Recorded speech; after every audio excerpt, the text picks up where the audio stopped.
Alright, this is Jay back here again. Alright, oh no. So, after doing a smoke test and finding out that I got a leak back here, I want everybody to see this. This is it. This is how I found this bolt. I can completely take this bolt out by hand.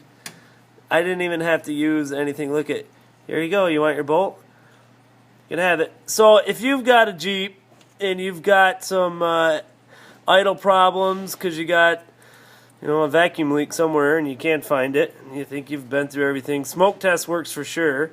I just did that one. If you check my other video, you'll see. I'm going to tighten this up, and then we're going to do another smoke test. It seems the motor's still nice and warm.